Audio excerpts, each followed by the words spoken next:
kind of transitioning into the talk of ownership, independent, the machine, all that great stuff.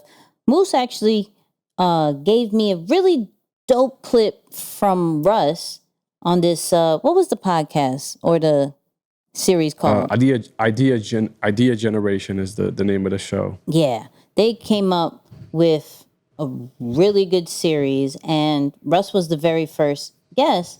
And Russ is an interesting character. Like, he is a very successful rapper that people don't necessarily like for some reason, but made a lot of money. We're going to talk about it.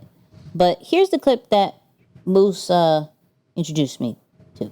Come on. I learned that the whole industry is ran by just like, it's a couple people.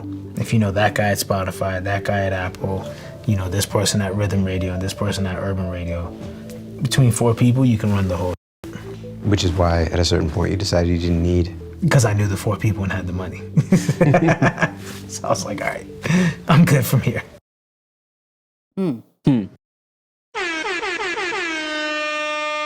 Moose? Yeah, I think the conversation on this one is what's more important, resources or relationships? And the reason why I'm saying that is because, and granted, in this clip, he's telling you he already had the money. He had the resources, let's say. But in some cases, if you don't have the resources, or if you have the resources without the relationships, I don't know that it clicks. So maybe it's a combination of both.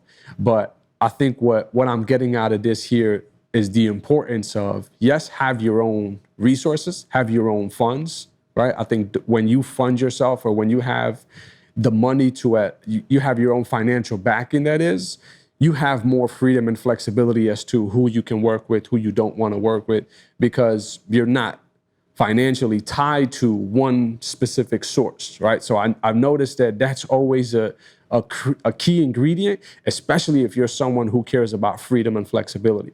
But with that, just make sure that you also focus on the relationship. And I think that's the second part of the key, if you will, that he mentions too. Is like, oh, I knew the people and I had the money. So I know early in my career, I didn't focus on the relationships. Not that I didn't care about other people, but for me, I just always felt like I don't want to be a burden onto other people or onto others. So it's best for me to just rely on self.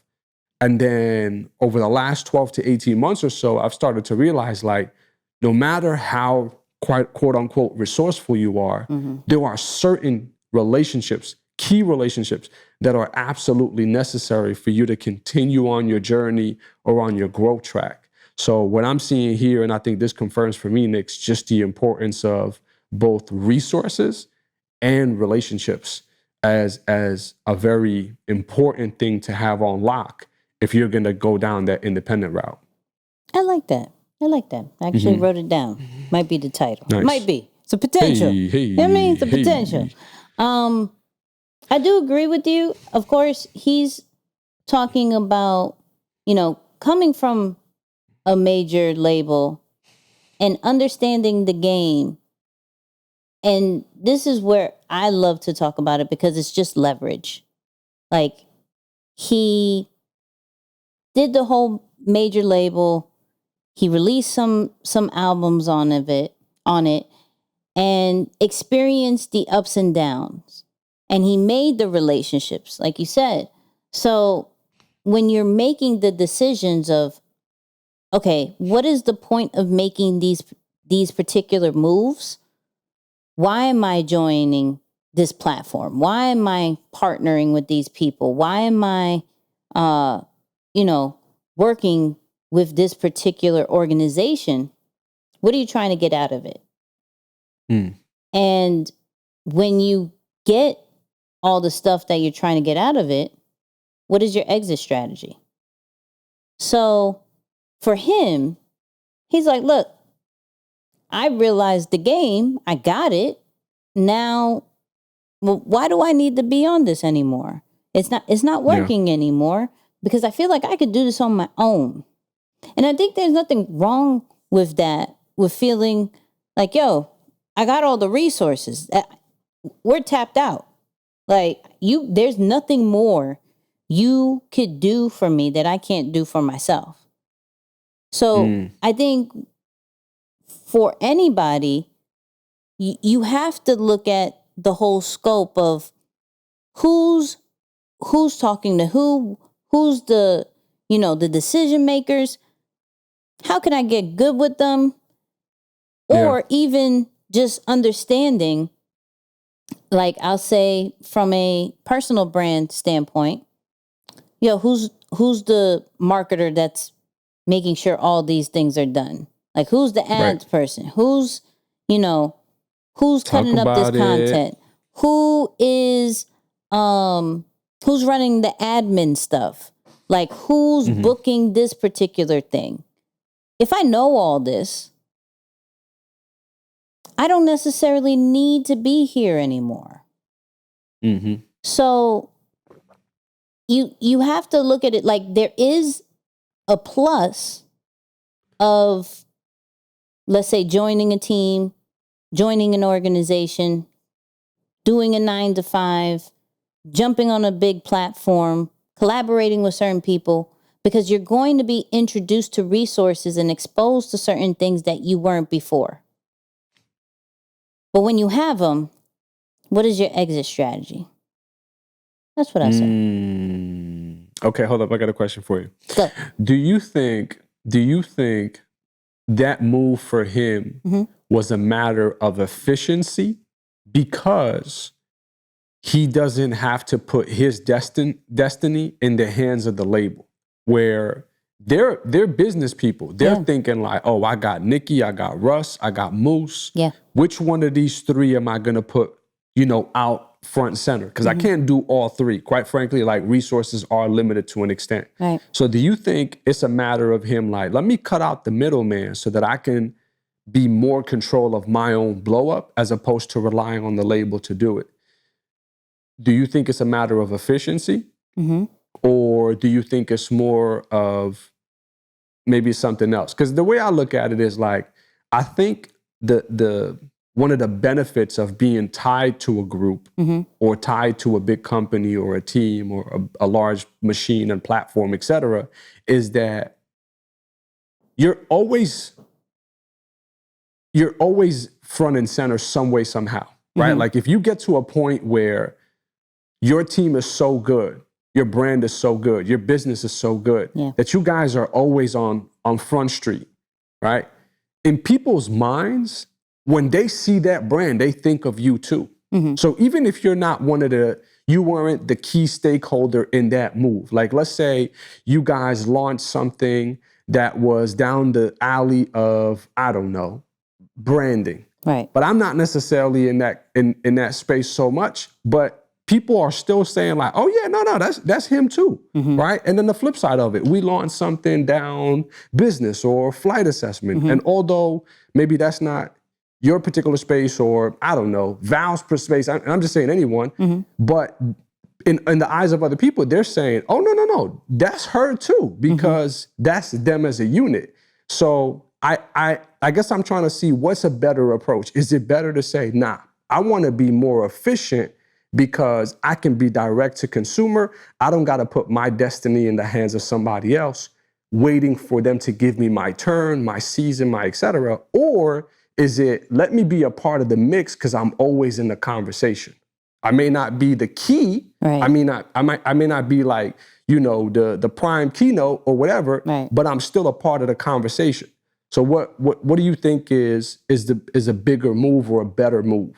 I think it depends on the person, to be honest with you. I don't think both of those situations is like either or. You see what I'm saying? Like, I think certain people need to stay in the mix, right? Just depending where they are or the benefits that it has by staying in the mix. Some people may not have the same benefits if they did that on their own, right? Or maybe see that this actually lasts longer if maybe I'm not playing number one or number two, but they know I'm part of the group, and so it still makes me relevant. And so I could still be successful by just being relevant. So that could be one of those situations. And then there's some people that's like, he said, I don't have to do meetings no more. I don't have to wait. Like, we weren't seeing eye to eye in certain things, and I know what to do. I'm pretty much a one-stop shop. Like, media, visual stuff is already in house. I just got to go to this person, this person, this person. I don't have to wait on this big machine to give me the green light. Now, not everybody's that way. You know, some people prefer to be, let me just be in the back. Let me be in the mix, but let me be in the back. You know, where other people are, like, prime example, shout out to Carl. Carl's one of those, like, keep me, like, I'll do the front. Oh, that sounded horrible. I'll be in the front in. Hey. Sorry. That's all right. Sorry. No, I'll be in the front, like, in front of the camera, all that great stuff once in a while. But I can't, like, I don't want to run this. I don't want to take all the control. I'm cool with being led. I'm cool with being in a group that I can leverage. Like, I'm cool with that. Where maybe for myself, I'm like, I'm over this last minute stuff. I'm over, like, what else needs to be learned so I can leverage and do an exit strategy. Like, so we're two different things, still working on the same team, but one is really looking at the relationships and the resources to make bigger moves, where the other one is looking at relationships and resources and just staying there and being content with it. Yeah, you know, one of the questions I kind of had to ask myself, I think just this last week actually, is like, I wonder how certain people move when they feel like their potential is not being fully capitalized on. And I know the politically correct answer is to be like, well, it's your potential. You should be like, yeah. And I think it's easier said than done in a lot of different cases, right? Yeah, I was like, I don't agree with that. But it puts you in that position where you kind of like got to think like, yo, is an exit strategy best? Is it just, I don't know. You know what I'm saying? Like, it's definitely a question that I think, and again, for the listeners, I hope you can use a little bit from Russ and even from our own experiences. At some point in that journey, there are pros and cons to every side you choose. When you go independent, you gotta make the decision that you are gonna be the number one guy in your company, in your brand, because guess what? You are, right? So, like, there are no opportunities for somebody to pick up the slack. There are no opportunities for you to delegate and hope that they can get it done the way you know, that because they have some level of ownership into it. Or there are no opportunities for you to just kind of take a back seat because mentally, emotionally, physically, you're going through some stuff. There's really no off days or opportunities to lay out when you're independent, especially, and again, I'll kind of leave some room for error here, especially if your industry relies on you to show up every day, or you've built the reputation as someone who shows up every day, right? And the cool thing I like about Russ is that before he even signed to the label, and I think it was 2017, he had put out 300 independent songs. Yep.